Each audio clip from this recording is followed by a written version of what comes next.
नमस्कार. नमस्कार. श्री निसर्गदत्त महाराज दैनंदिन चिंतन भाग 233 आणि भाग 234. श्री निसर्गदत्त महाराज म्हणत, बऱ्याचशा ऐकीव वाचीव गोष्टींना आम्ही घट्ट मिठी मारून ठेवली आहे.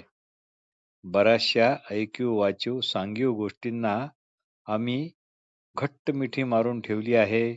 जसे परलोक, स्वर्ग, नरक, पुनर्जन्म, प्रारब्ध, देवी देवता अशा सर्व सांगोवांगीच्या गोष्टी आम्ही सत्य मानूनच चालत आलेलो आहोत. साधी शंका पण त्या बाबतीत आम्ही कधी घेतली नाही. नाव गाव, देश, स्त्री पुरुष, माता पिता, मुलगा मुलगी ही लेबल आहेत, पण लेबलच आपण आहो असे मानल्या जाते. सत्य पाहिजे असेल तर आजपर्यंत जेवढे ऐकवले ते निष्ठुरपणे आणि स्वतःला जे जे समजता त्याचा शोध घेऊन ते नाकारल्यानंतर मग जे उरेल ते निश्चित तुम्हीच तुमचे अगोदरपणाने असणे पण असाल. सध्या तुम्ही म्हणजे एक प्रकारचे सोंग आहे. तुम्ही एक प्रकारचे बहुरूपीय आहात. जन्मापासून जे सत्य म्हणून उराशी घट्ट बाळगून ठेवलेल्या कल्पनांना तुम्ही आता हादरा द्या. देहबुद्धी म्हणजे मी देह हे सोडणे महाकठीण. आपण मी देह आहे हे गृहीत धरले आणि त्याच क्षणी जग पण निर्माण झाले आणि त्याच क्षणी जग पण आले. मग भय, धर्म, प्रार्थना, पूजा अर्चा, वैराग्य, यमनियम, कठोर तपस्या, शास्त्राभ्यास, जप तप यज्ञ याग, नाना पंथ त्या सोबतच आले.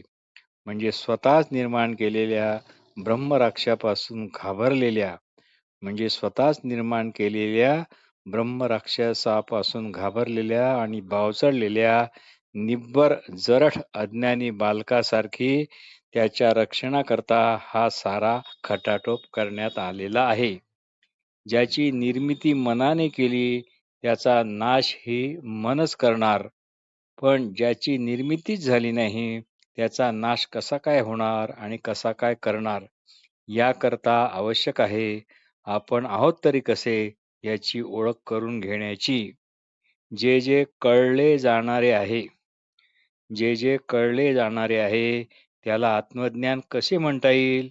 ज्यामुळे कुठल्याही प्रकारचे कळणे शक्य होते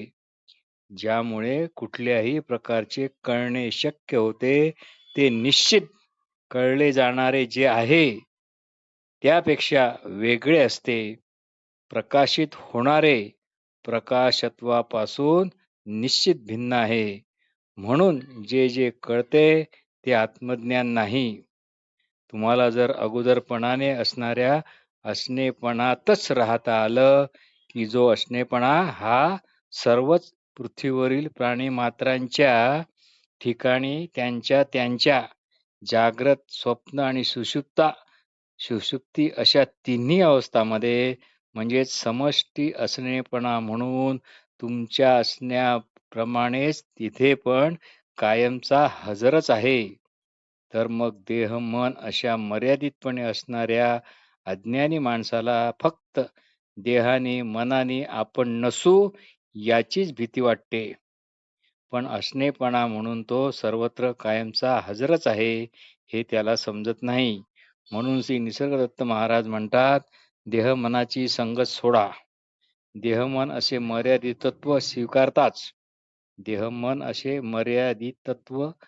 मर्यादितत्व स्वीकारताच असत्संग आला समजा.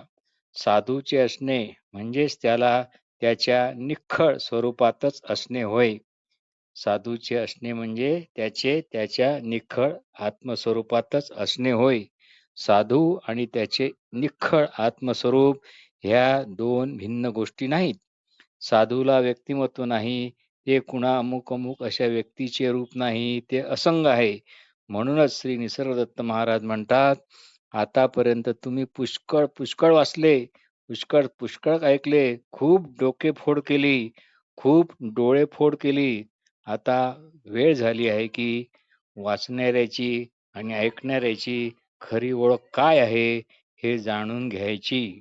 सध्या आपल्याला जी ओळख आहे ती सुखदुःखाच्या, हर्षविषादाच्या, ताणतणावाच्या स्वरूपाचीच आहे. आपल्याकडे आपले म्हणून नित्य सहवासात काय आहे याचा प्रामाणिकपणे शोध घ्यायला हवा. स्वस्वरूपाचे चिंतन करणाराच स्वस्वरूप म्हणूनच नित्य हजर आहे. स्वस्वरूपाचे चिंतन करणारा स्वस्वरूप म्हणूनच नित्य हजर आहे. इथे स्वस्वरूपाचे चिंतन करणारा वेगळा असा कुणी नाही, तर तिथे फक्त स्वस्वरूपच आहे. असे चिंतन तुम्ही प्रगाढ करा. स्वस्वरूपाचे चिंतन करणारा आणि स्वस्वरूप या दोघात अजिबात फरक नाही. म्हणून स्वस्वरूप जाणणारी व्यक्ती होऊ नका, तर प्रत्यक्ष स्वस्वरूपच व्हा. भाग 234.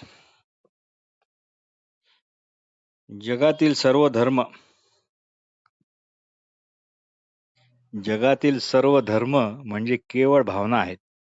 ऐकलेले, वाचलेले, शिकवलेले, सांगितलेले याशिवाय तुमच्याजवळ तुम्हाला झालेली प्रामाणिक अशी कोणती ओळख आहे बरे? म्हणून वाचणाऱ्याची, ऐकणाऱ्याची खरी ओळख करून घ्या. आपण आपल्याला जाणवतो ते सुख-दुःख, हर्ष-विषाद, आशा-निराशा, ताण-तणाव यांच्याच स्वरूपात. हीच आपली ओळख नको असलेली आहे. स्वधर्म म्हणजे स्वतःचा धर्म, अर्थात चैतन्याचा धर्म. आपण मुळात अविभाज्य, घनदाटपणे वावरणारे चैतन्यच आहोत. चैतन्य वेगळे आणि आपण वेगळे असे नाही. तुम्ही मरून पडले तरी तुमच्यातील चैतन्य जसे होते तसेच आहे. पत्रिका मांडताना किंवा कुंडली पाहताना मुख्य गोष्ट कोणती विचारतात?